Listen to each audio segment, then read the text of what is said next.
Welcome to Sharmi's kitchen. இன்றைக்கி பச்சை தட்டை பயிர் குழம்பு தாங்க பார்க்க போகிறோம். நான் இன்றைக்கி மண் சட்டி வச்சுருக்கேங்க. வச்சுட்டு ஆயில் ஊற்றிருக்கேன். கொஞ்சம் கடுகு சேர்த்திக்கலாம். ஓகேங்களா? கடுகு நல்லா பொரியுதுங்க. நல்லா பொரிய விடுங்க கடுகை. அப்புறம் வெங்காயம், கருவேப்பிலை, தேவையான அளவு வெங்காயம் கருவேப்பிலை சேர்த்துக்கோங்க.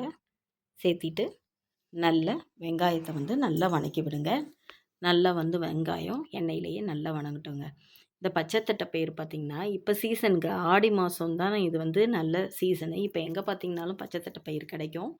கண்டிப்பாக வாங்கி இப்படி குழம்பு வச்சு பாருங்கள். நல்ல டேஸ்ட்டாக இருக்கும். கறி குழம்பு கூட தூத்து போயிடுங்க.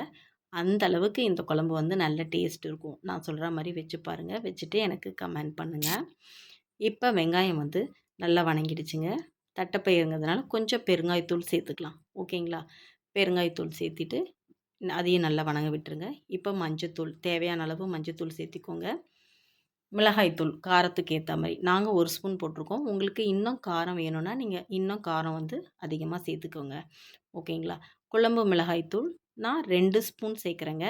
நீங்கள் உங்களுக்கு தேவையான அளவு குழம்பு மிளகாய்த்தூள் சேர்த்துக்கோங்க. மல்லித்தூள் அதே மாதிரி 2 ஸ்பூனுங்க. நீங்கள் நிறைய குழம்பு வைக்கிறதா இருந்தால் மல்லித்தூள் இன்னும் கொஞ்சம் எக்ஸ்ட்ரா ஆட் பண்ணிக்கோங்க.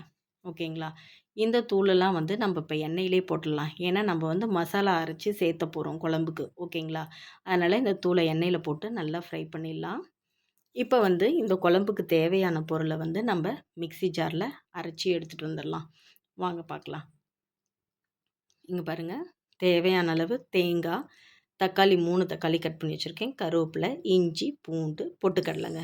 இந்த பொருள் எல்லாத்தையும் நம்ம இப்போ மிக்ஸி ஜாரில் அரைச்சி நல்லா ஃபைன் பேஸ்ட்டாக எடுத்து வச்சுக்கலாம். இப்போ நான் அரைச்சிட்டேங்க.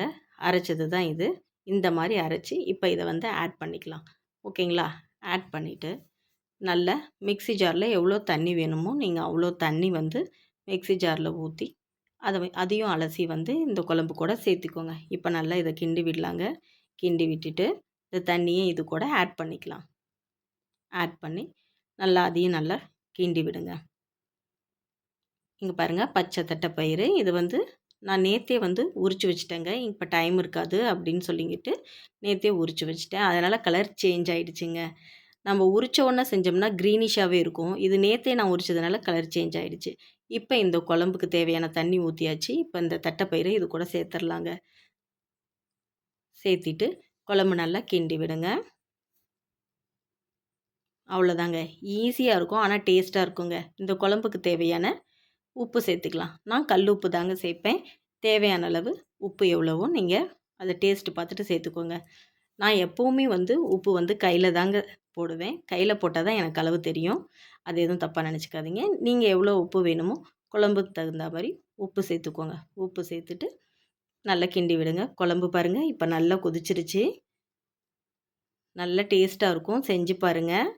இது கூட நீங்கள் கருவாடு போடலாம், கத்திரிக்காய் போடலாம், உருளைக்கிழங்கு இது எல்லாமே போட்டு செஞ்சிங்கன்னா இன்னும் நல்லா டேஸ்ட்டாக இருக்குங்க. ட்ரை பண்ணி பாருங்கள். இப்போ கொத்தமல்லி தூவி இறக்கிடலாம்.